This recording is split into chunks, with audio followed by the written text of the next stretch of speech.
Elizabeth is alive. What? The Brutalist, troisième long métrage de Brady Corbet, est un film d'une ambition immodérée.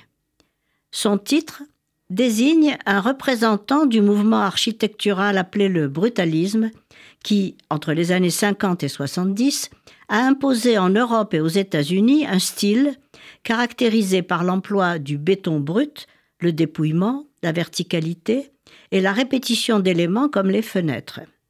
Le cinéaste annonce ainsi son intention de réaliser un monument filmique qui associe ces deux arts majeurs que sont le cinéma et l'architecture. The Brutalist, tourné en VistaVision et projeté en 70 mm, fait donc revivre des formats anciens adaptés au format d'une grande saga américaine.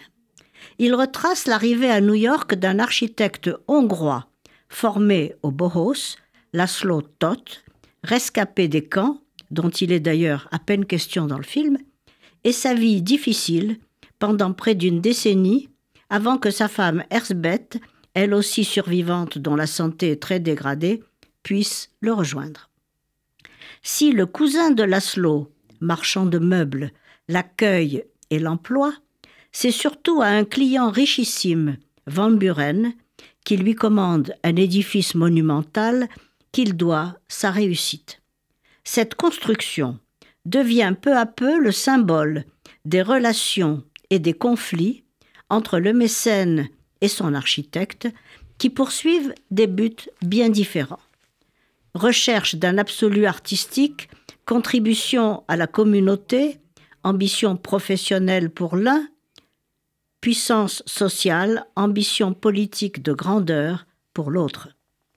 Entre l'immigré et son bienfaiteur, deux hommes aux origines et au destin différents, se produit une rencontre de l'intérêt et de l'art, de l'abject et du sublime.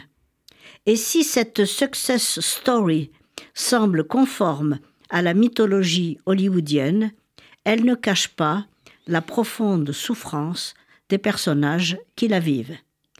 Le héros du film est imaginaire.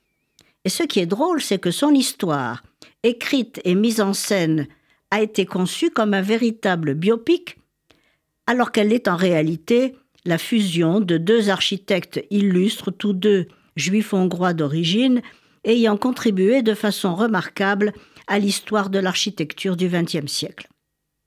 La scène d'ouverture du film est d'un symbolisme saisissant.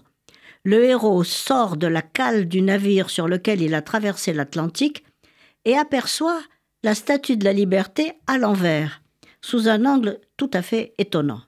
Cette séquence donne le ton d'un film qui diffère beaucoup du classique rêve américain. Sa structure symétrique, divisée en deux parties principales, séparées par un entracte et encadrée par une ouverture et un épilogue, est adaptée à son sujet, même si la deuxième partie est moins bien construite que la première. Adrian Brody crée l'un des grands rôles de sa carrière et incarne brillamment l'impossibilité de s'adapter aux conditions d'une société où l'argent et le pouvoir comptent bien plus que l'art. J'aime beaucoup Felicity Jones dans le rôle de la femme de l'architecte et Guy Pearce qui joue Van Buren. The Brutalist de Brady Corbet a été récompensé à Venise et au Golden Globe.